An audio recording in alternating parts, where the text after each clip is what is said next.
अखिलेश यादव के लिए गाता हूँ, गरीबों की धड़कन, क्या बात है। किसानों के नेता, गरीबों की धड़कन, किसानों के नेता, अरे मुलायम का संदेश अखिलेश जी रहे। लेकिन जब मुख्यमंत्री थे, यूपी की ऐसी छटा थी निराली, हर घर में लगता था दशहरा दिवाली। क्या अखिलेश यादव छोटे नेता हैं क्या? क्या अखिलेश यादव ये रुतबा नहीं रखते हैं क्या भारतीय जनता पार्टी की? तो ये दूध की धूली न कभी रही है न कभी है।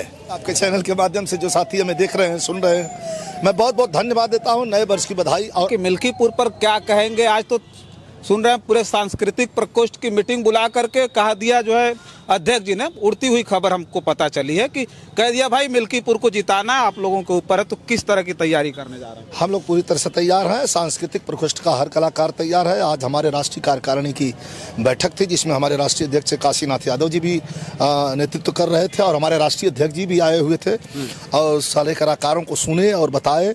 और हम लोग कमर कस के तैयार हैं और मिल्कीपुर जीतने के लिए। लोग कह रहे हैं समाजवादी पार्टी 21 सीटिया पे डर गई, 21 सीटिया से डर गई। उनको पूरा यहाँ से लेके इंटरनेशनल मीडिया को न्योता दे रहे हैं राष्ट्रीय अध्यक्ष आपके।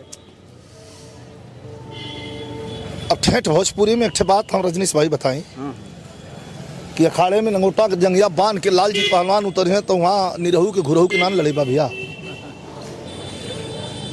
घुरहू कतवारू वहाँ ना लड़ी। हाँ, लाल जी के जोड़ का लड़वैया चाहिए कि ना। अगर इंटरनेशनल मीडिया को आमंत्रित कर रहे हैं तो इसमें किसी को तकलीफ क्यों है? क्या अखिलेश यादव छोटे नेता हैं क्या? क्या अखिलेश यादव ये रुतबा नहीं रखते हैं क्या? हिंदुस्तान के तीसरे नंबर की पार्टी है समाजवादी पार्टी। नहीं तो लोग कह रहे हैं कि अखिलेश यादव जी भारतीय जनता पार्टी या फिर भारत के जो चुनाव आयोग है उसको बदनाम करने की कोशिश कर रहे हैं। नहीं, चुनाव आयोग को पर हम नहीं कुछ बात कर पाएंगे। सवाल रह गया भारतीय जनता पार्टी की, तो ये दूध की धूली न कभी रही है न कभी है। और रामराज की बात, ये चुनाव जो है, आप जानते भी हैं कि उपचुनाव क्या होता है। उपचुनाव सीधे सीधे सरकार का चुनाव होता है। तब वो आप लोग जीत जाते हैं। हम लोग जीत जाते हैं। कैसे जीत जाते हैं? कम जीत गए, 2 जीतना चाहिए था 7, उल्टा हो गया। इसीलिए डरे हुए हैं। डरे नहीं है, हम लोगों ने तैयारी कर रहे हैं। डरे तो वो लोग हैं कि इस चक्कर में पड़े हैं कि कहाँ से लूट खसूट और बेईमानी फिरमानी करके कम से कम हम लोग जीत लें, वरना 27 हाथ से निकला। अच्छा। ये डर उनको है, हम लोग क्यों डर है भाई? मिल्कीपुर हार जाने से उनको क्या फर्क पड़ेगा? फिर उनको डर है ना, सत्ता में रहते हुए मुख्यमंत्री हैं, यहाँ गवर्नमेंट है, डबल इंजन की सरकार है और हार गए। वो भी अयोध्या जैसी सीट। अयोध्या जैसी सीट तो पहले तो एक बार मुंह पे कालिख लग चुकी है लोकसभा में, फिर नहीं पतवाना। यही पर सोचत हूँ कि जब लगल है उतना लगल है, दूसर को अपन लग जाए, यही की बचावल चाहता हूँ। अच्छा, एक चीज़ बताइए कि हम व्यक्तिगत विजय लाल यादव जी की बात करेंगे कि मिल्कीपुर में विजय लाल यादव जी की कैसी तैयारी रहेगी। हमको ये पता है कि जहाँ आपकी ड्यूटी लगाई जाती है पूरी ताकत झोंक देते हैं, पूरी जान झोंक देते हैं विजय लाल यादव जी। तो मिल्कीपुर के लिए क्या तैयारी करें? मिल्कीपुर में अपने टीम के साथ, जैसे हमारे चंद्रकिशोर पांडे जी हैं, जरा कैमरा इधर करिएगा, हमारे बड़े भाई हैं, हमसे सीनियर हैं, बहुत अच्छे कलाकार हैं। हम लोग साथ गाए बजाए हैं, हम रहेंगे, आप रहेंगे, और तमाम गायिकाएँ हैं, गायक हैं। वहाँ एक गाँव, एक सेक्टर पर कलाकारों को रख करके और गवाह करके, उनको नीतियों को बता करके, पीढ़ियों को, पिछला दलित, अल्पसंख्यक, आदिवासी को जगा करके और मिल्कीपुर जीत लेना है। ऐसे जीत लेंगे? हाँ, जीत लेंगे। हमारी और कोई न माने रजनीश भाई, लेकिन हमारी बाणी और हमारी भाषा को आप तो जानते हैं। बिल्कुल जानते। आप तो हमारे घर के हैं, क्योंकि हमारी बाणी और हमारी भाषा गलत निकलती नहीं, और जहाँ वजन से निकलती है तो हिलने भी नहीं देती। अच्छा, ये हम देखते हैं कि विजय लाल यादव जी बहुत कुछ बोल जाते हैं, लेकिन बड़ा हर चीज पे बड़ा संभल करके भी बोलते हैं। नहीं, कंट्रोल करना चाहिए। बड़कपन का मतलब है कि संभल के बोलिए। धाड़ दे कुछ बोलता है, पीछे मुंह बना लगा, ये काम ठीक ना। ठीक से बोलिए, अच्छा बोलिए, अपने लोगों सबका सम्मान करिए। अपोजिशन के लोगों का सम्मान, हमारे पार्टी से जो पार्टी में सत्ता में लोग हैं उनका भी सम्मान। हम अपमानित किसी को नहीं कर रहे हैं, लेकिन जो अपमानजनक शब्दों से हमें संबोधन हमारे राष्ट्रीय अध्यक्ष को करेगा तो फिर उसकी खैरियत नहीं, फिर वो हमसे सामना करेगा। अच्छा, एक सवाल और पूछ लेते हैं, इसका जवाब हम ये समझेंगे कि आप जरूर देंगे। हाँ। भाई आपके चुनाव लड़े थे आजमगढ़, चुनाव इस बार हार गए, जीते थे, सांसद बने, फिर इस बार हार गए। हारने के बाद लोग ये कह रहे हैं कि अब दिनेश लाल यादव निरहुआ आजमगढ़ नहीं जाएंगे लड़ने के लिए, हारे, इतनी बुरी हार उनकी हुई। इस बीच विजय लाल यादव जी तो उनके गुरु रहे हैं, कुछ बातचीत हुई, राजनीतिक गुरु भी रहे हैं, आप गायकी में भी लाए, उनके गुरु रहे हैं, कुछ बातचीत हुई निरहुआ से कि नहीं भाई अब तुम वहाँ आप छोड़िए, अब जो है आइए समाजवादी पार्टी में, ऐसा कुछ लग रहा है? दिनेश लाल यादव निरहुआ के हार जाने और जीत जाने से कोई फर्क नहीं पड़ने वाला है। उसका काम दूसरा है, वो एक्टर है, एक्टिंग कर रहा है, अभी शूटिंग उसकी चल रही है। नेता भी तो, एक मिनट, एक्टर है, एक्टिंग कर रहा नहीं, ठीक है, नेता है, नेता था, नेता बना था।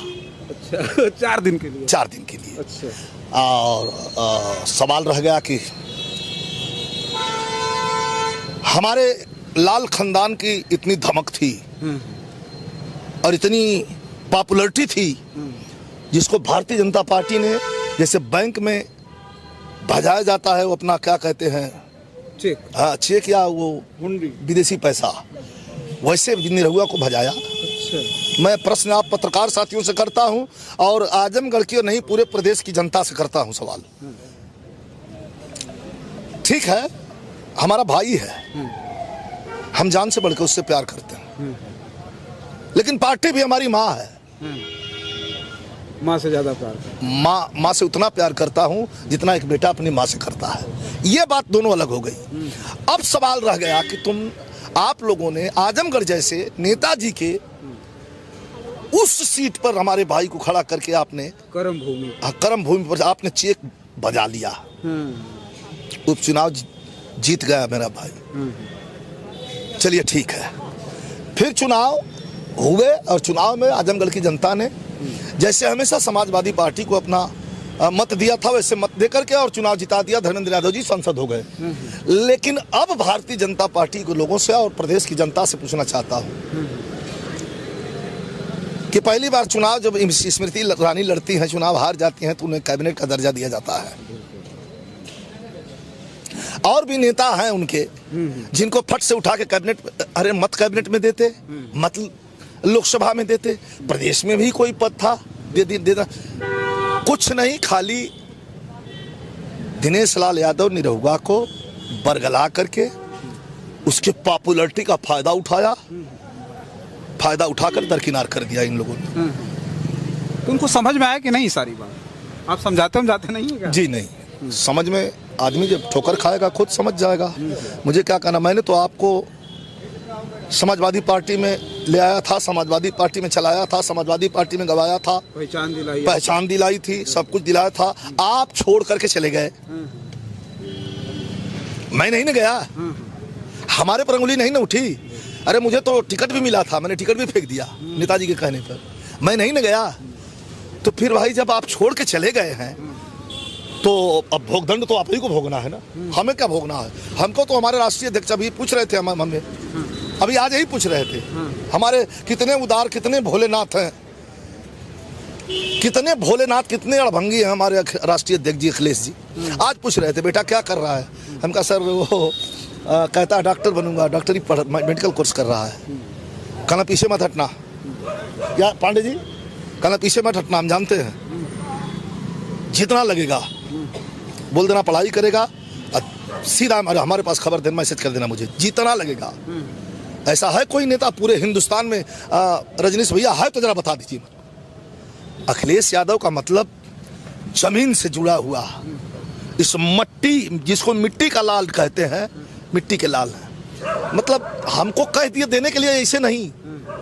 यहाँ कितना लोग कार्यालय पर जीते खाते हैं, आप भी देखे होंगे। जो माताएं बहनें गरीब दुखिया आती हैं, आप भी देखे होंगे, तुरंत वहाँ से खबर आती है, जो भी खड़े हैं सबको 10-10, 11-11 हज़ार दो, कंबल उम्बल की व्यवस्था करवाओ। ऐसा होता है क्या? ऐसा है कि कोई पार्टी में? अखिलेश यादव जी कल के आने वाले भविष्य में लाल किले के प्राचीर पर झंडा फहराने वाले हैं, प्रधानमंत्री हैं। देर है लेकिन देर आएंगे। मैं आज शाम के टाइम कह रहा हूं, बात हमारी खाली नहीं जाएगी। देर आएंगे लेकिन दुरुस्त आएंगे, कोई माई का लाल रोक नहीं सकता। दुरुस्त आएंगे।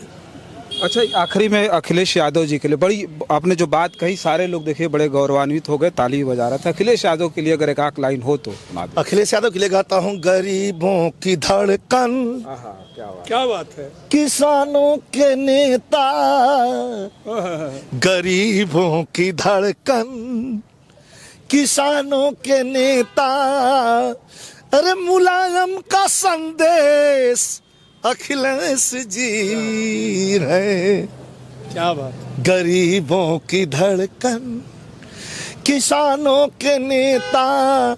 लेकिन जब मुख्यमंत्री थे, यूपी की ऐसी छटा थी निराली, हर घर में लगता था दशहरा दिवाली। एक चीज और, बीमारी से कोई किसान ना मरेगा, मुफ्त में इलाज उसका शासन करेगा।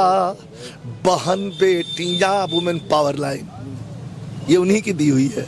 बहन बेटियां अब सुरक्षित रहेंगी, अरे लोहिया का उपदेश अखिलेश जी है। ये गजल है आपके चैनल के लिए।